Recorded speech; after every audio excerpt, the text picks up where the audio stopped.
This is a dire warning of mistakes to avoid this Q4, and I think a lot of you need to hear it. This episode is sponsored by Intelligems, the ultimate profit optimization tool. We have been a paying customer for Intelligems for over a year now, long before they ever sponsored this podcast. And the amount of granular and high impact testing we've been able to do on our website in the last year has been incredible. It's a huge reason why we're growing top and bottom line by almost 70% this year. So go to intelligems.io, check them out, tell them I sent you. I'll get a little kickback and would really appreciate that. All right. This Q4, for most of us, it's, the biggest time of the year. All the work we do all year is, kind of leading up to this moment and leading up to maximizing Q4. But I want to remind everyone that this game doesn't end after Q4. And that just like we spend all year prepping for Q4, this Q4 should be prep for next year and beyond. I look at Q4 not as the finish line, but as the potential launch pad or springboard to new heights of revenue and profitability for our brand in 2025 and beyond. And I think that's how you should look at it too. With that said, you can't let short-term tactics designed to maximize this Q4 hurt the future health and profitability of your brand. So I'm going to cover three things today.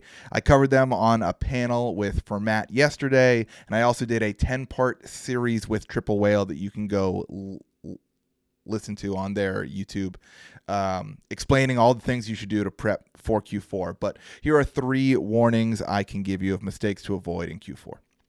Number one, don't focus on acquiring the cheapest customers.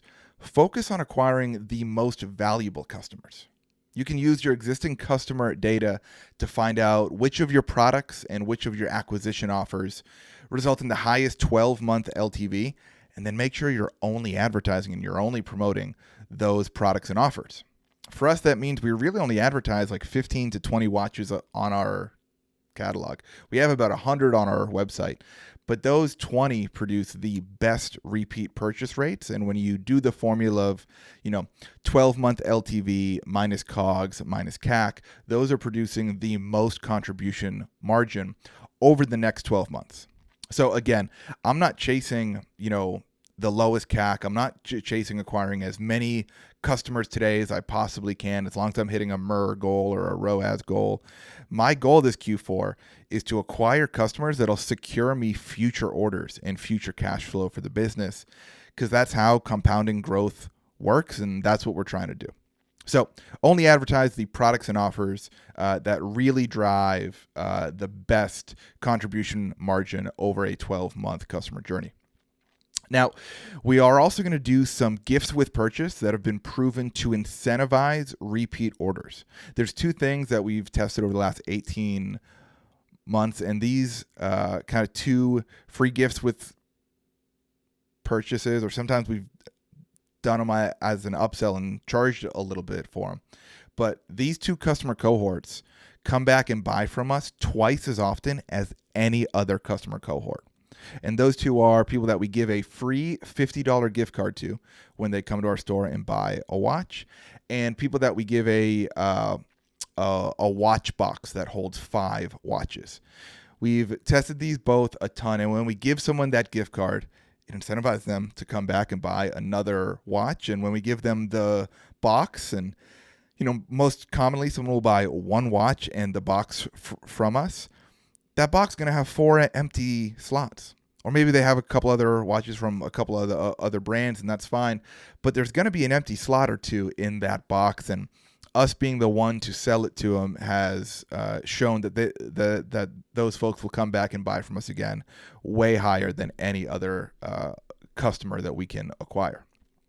So again, none of these tactics are designed to decrease our CAC, but that's not my goal for Q4. I want to acquire the most valuable customers, not the cheapest. Now, the second thing you can do to help kind of improve the long-term health of your brand this Q4 is to build trust with your customer base. This is coming at a time of year where most people are going to burn trust with their customers. They're going to tell them the sale's ending when it's really not. They're going to tell them that this is the best deal and then introduce a better one in a couple weeks if they don't buy. And I think in a sea of hacky marketing tactics that we're sure to be in this Q4, it's really easy to stand out as a brand with integrity and a brand who means what they say and stands for something. So if your Cyber Monday sale, if the last email you send on Monday night says the sale ends at midnight, don't you dare send an email Tuesday morning that says the sale is extended. I know that's on a lot of your promo calendars already.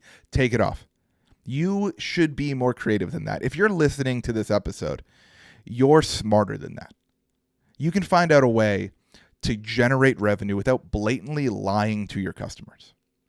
Now, to be clear, I'm not saying that your Cyber Monday sale has to end on Monday. In fact, mine's going to run through Wednesday of that week. The difference is I'm not going to lie about it. In fact, Sunday night when we announce that our cyber sale is going live, we're going to tell people it's running Monday through Wednesday. The reason I get so fired up about this is because there are going to be real cases of scarcity and urgency this Q4 that I need people to believe me when I tell them about. So I'm not just coming from this like from my high horse standing on moral ground like you shouldn't lie to your customers. Tactically, it's better to get them to trust you. Because then on December 8th, when we sell out of one of our best-selling watches, or we're close to selling out of it, or on December 15th, when I tell them that the shipping cutoff is tomorrow at noon, I need them to believe me. I need them to believe me when I say, hey, there's only 50 left of this watch. If you want it, go buy it now. So this isn't just about, doing the morally right thing. This is a tactic. Getting your customers to trust you will increase revenue in the long term, and it'll increase revenue when it really counts, when you really need it to. When you say that the shipping cutoff is tomorrow, or when you're almost selling out of a product, or when this is the best deal they'll see all December, you want them to trust you and you want them to believe you when it matters the most. So don't rely on hacky retention tactics that might make your email stats look good for a couple of days, but are ultimately going to hurt your relationship with your customers. Now, the last thing you should do to make sure maximizing this Q4 doesn't hurt the long-term health of your company is to take care of your people. Take care of your employees. This time of year can be stressful, especially in e-com. Make sure you're checking in on everyone during your one-on-ones. Make sure people aren't getting burnt out. Make sure your people are just kind of bought into the mission and want to be there, right? Give people a Friday off in October if you can. For us at OG, we've done 4-day work weeks all summer long. And guess what? We had the biggest, most profitable Q3 we've ever had. We are so far ahead of the workload we have for Q4 than we've ever been. And my team's pumped about it. So treat people right now, treat people right through Q4 so they stay locked in. Little things like that, I think, can go a long way in making your employees feel valued and appreciated. And if you take good care of them, they're going to take good care of your business. And if you don't take good care of them, they're going to spend this Q4 looking for a job. And that is definitely not what you want. So to recap, a couple warnings about this Q4. Don't try to acquire the cheapest customers. Try to acquire the most valuable customers. Don't let hacky tactics destroy the trust you've built with your customers. And lastly, take great care of your employees so they take great care of your business. If you want to hear more about this, you can go listen to my 10-part series with Triple Whale. I think the first 3 episodes are out already. Go to their Twitter, their YouTube. You'll find it on there. And I will see you next time on Tactical Impractical.